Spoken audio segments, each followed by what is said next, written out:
Found that today. Hi, You remember him? I do. Yeah. You know what movie it is? See if you can. Let me think. I had to think about it. I'm not sure which one that No Way Out. No Way Out? We were in some DC Yeah, well, place. that movie had come out because my hair is longer. Otherwise, I didn't know. That's right. And that was I a had movie a that was more hard to bill. talk about because we couldn't talk about Were you it. Dallas, though? I thought it was in Washington. Washington, okay. I think. Yeah. I'm not sure about that, but also we had a near-death experience together, and we had a haven't what? seen each other since then. A near-death experience in Camrose. I was there. Oh, you were there. I was in another building. I'd just gotten off a helicopter with the people that ran the place, and we saw the storm, landed, got to the building, and it knocked me off my feet literally. And I got in, hugged the building, and stayed. When I got over to the stage, you were under it, I think. My friend had about 56 Yes. stitches. And so I had to go. I crawled on, yeah, I heard you were under it, but I was just wanting to get the hell out of there because lightning was going to, it was, I don't know if you were Yeah. able to see that, but it was, One of those poles went right it was through one of the my- most disturbing one of days those of my poles life. went It right was- through the bus. It was scary. And Billy Currington's bass Person player died, saved his you know. life. We went back. We're the only band that went I heard back. you did. And you were there for that? No, I didn't go back for that. Yeah, we were the only band that went back and kind of, It was good. honored what happened. All right, here we go. We just had to get that out of the way because that was a strange day. All right, here we get ready? Okay.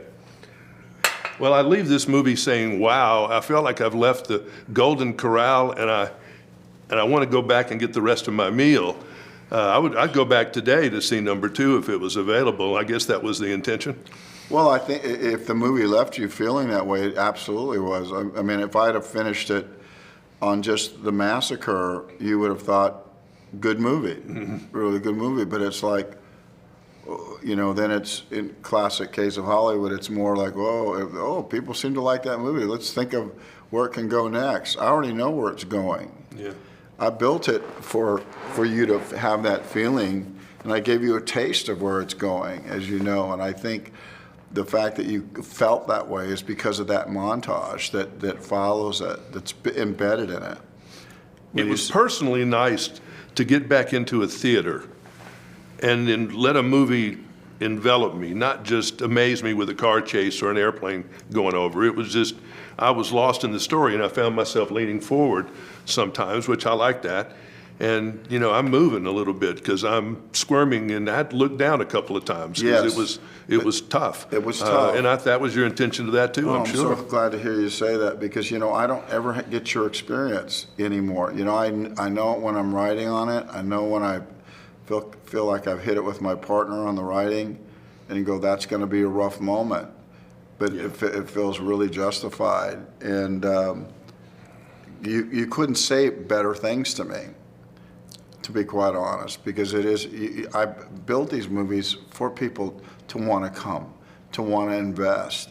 And I'm not making any of it up. I mean, I'm the only one I know that will go out and make 3 or 4 without even I don't have to, I believe in my story so much. I know that it needs a second. I know that it needs a third. The third is awesome. I'm doing that right now.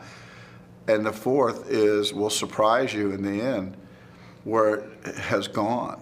Well, you're a storyteller, and obviously, but there's some strange. It's hard to get new ground on this subject, really, because we've seen a lot over the years. And You have. But I've never seen people like walk up a hill to a house and go through a town that didn't look like a Hollywood-made Western town. And I don't know how you did it. Really, it looks very. Thank you. Very new but old subject. Well, listen, it repeated itself a million times out there. But the trick is, it's what's the human story behind the element, behind the trappings of a town, and we made that authentic. And when a town is they didn't just magically appear; they were fought over, they were contested. It created chaos when men came and set stakes down. It was chaos. The native people know what we know, which is they knew where the best spots were to make their camp. Yeah. So then we made our camp there. Then we made towns there. Then they made cities there. That's what's important. That's what I'm trying to embed in these 4 things. That what we did was create chaos. And there's a man coming. His name's Pickering. And you're going to meet him. And he's going to be like every other man in every other century and every decade who made promises he can't keep or doesn't even know what the hell he's saying. We can let this go a few more minutes. We've had a long history. Okay. You were little, I was little. We used to go to the movies and we'd look up there and stare at them. I think people are watching more movies now than they've ever seen. A lot of them are mostly bad because they're on, they're out there on cable or whatever. Tell me a little bit about trying to get people to go back and what they're missing by not going to the movie theater instead of watching it on your phone. Or I don't know. I can't really speak to that, what they're missing. All I know is that sometimes when the lights go out, something magical can happen. And you're drawn in. And your first image was you're leaning in. Where am I going with this anthill? Bam! A stake goes in it. And the next thing you know, a guy's pounding it in. And the next thing you know, you're watching. And the next thing you know, you forget you're watching. You're just leaning in to what's happening. To me, that's the best kind of storytelling, and I try to get to that and change. But that first hour is one battle, almost, it's seemingly, but it's not. It just keeps moving. But you're making the movie not for my phone, right? You're making it for the big screen. I know it's going to get to your phone, and it'll get to your phone for one reason, for you, not.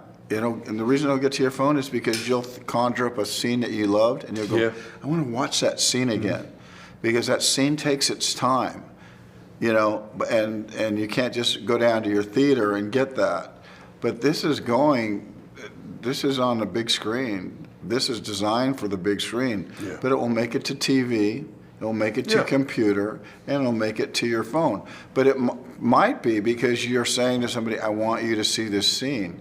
And for me, a movie success when you are revisiting it, because the detail of the language is really the star. The idea of women being very heavy in the movie was very important to me. They're our driving force. Besides a man's will to create something better for his family, it's the women that come through. That's true. Are you enjoying the technologies of filmmaking? I mean, I know you had to be working with drones and doing all this. There's a lot of stuff out there. Not very much. Not really? How are you doing? So helicopter shots or something? Pardon me? Some helicopter shots, like some of these those big are things? a drone, those are a drone. But I just try, I had to get to some places I couldn't get to, but I try not to use it too much. I try to stay, on the back of a horse. And you are. And I just still can't get over some of the detailed aspects, and I don't want to give them away, but that's the fun surprises of this, of things you don't expect in a movie sometimes. The minutia of the story. And do you have these ideas? Did you let's tell what it is. A scorpion. Did you write that scene? Yeah, John and I together. Where did you think of, I know there's scorpions out west. Because I've hunted enough that day and something's in your shoe. Scorpions get in your house and get in your shoe, right. Yeah, it just happens. And it's little mock things. And of course, if that did bite her, who knows what her little system is. Some people swell up and it hurts forever. Then it gets infected. There's a lot of things out there that can get you. So is writing like music? Is it, when you're writing a movie, is it sort of like writing a song? Yeah. You're with some co-writing and he's contributing something? I know when it's there on paper. I know where the humor is. The humor's not that laugh out loud humor sometimes, but there's still humor in it. Kid won't dance with his mom. Just won't do it. And then the idea of being a little brother and sticking up for your sister, but doing it silently. And then the idea of saying, I'm going to stay with Dad. And what about the pictures? Are you shooting it in your head? Is the movie that you shot in your brain on the screen? Yeah, I see it in my head. So it's like, I don't take too much credit for the movie because it's in my head. It's like tracing. Yeah. I'm tracing what I see in my brain, what I feel in my heart. I make these movies for people. I make it for Father's Day. And not just for fathers, for mothers to bring their daughters, for fathers to bring it. And I think when people see the rating, they'll see the movie themselves. But then after they're done, I think they're going to say, for the most part, I want my son to see this. The violence is where the rating came through, right? But there's a moment in Western, if you stay authentic with it, you're willing to say, I want to bring our daughter. Yeah. I want to bring my son, because I feel like this is a lot that happened. This is how our country It's true. went. You know, Dances with Wolves was terribly violent, but no one thinks of it as a violent movie. They think of it as more poetic. And I think this movie has great set pieces, but the overall feeling of Horizon is a spirit to go forward. We know we crushed an indigenous population. Yes. We know we did that. But there's this spirit that just keeps coming. It doesn't matter. They look at those graves. Yes, I see those graves. What do you want me to do? Go back east? Yeah. No. So what do you tell your family? You tell your family that we're going to be luckier than these people. And that's manifest destiny. I mean, what Danny Houston says is very close to what James Earl Jones described baseball. He described why these people will keep coming. They've been pushing the same wheel back east by inches. And if they want to change their world, they do it by inches. But if we come west, we can change our fortune by a mile if we're tough enough, if we're smart enough. It's if the we're lucky. original Mission Impossible. I mean, how these people did this is just insane. So you don't see any worse for the wear from all this stuff, all these movies. You know, your movies list is that long now. Before we go, if you're tuning around, inevitably your movie will come up on something.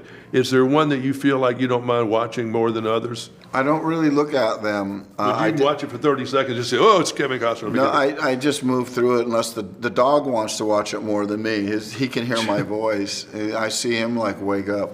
But I did revisit, believe it or not, I think I did revisit Dances in about last 20 years, 25 years. And so I revisited that for a second. You'd love this. This guy I worked with on the radio this morning said, you're going to do Costner, Daddy? Yeah. That Waterworld is cool. Oh, He's Waterworld. 25 years old. Waterworld is He's one- 25 years old and said that. Waterworld is one of the most beloved movies around the world. It really is. I think Postman will come to be loved too.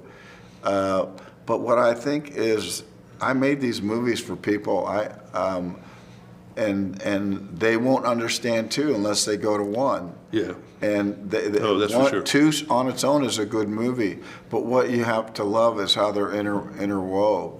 I'd go see one just before I went to go see two, just for that thrill, because going to the theaters is a holy experience. We had it as kids. It's where we learned how to kiss. It's where our parents let us go for the first time as Yeah, kids by ourselves. alone. They thought of it as safe.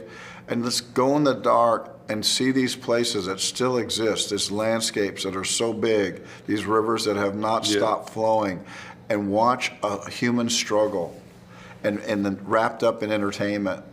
No, yeah. And you're going to see Sienna Miller, and you're going to see Abby Lee and Ella Hunt. And Michael Rooker, who's a Michael Rooker. I You're love going him. to see Sienna Miller, though, just glow. That Yeah, little she girl does. in a purple dress. It's hard Abby to ugly Lee. her up. Abby Lee, who Yeah. comes on to me as a working girl.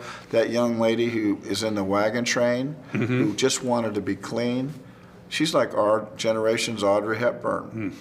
You watch. Great cast. Great cast. It's acting at its highest, Yeah. because the language are big speeches. This isn't yep and nope. All right, we're going to get me in trouble. All right, man. I appreciate it. No, I really did. And Michael Rooker's from Birmingham, and I'm living down, he lived there when he was a little kid.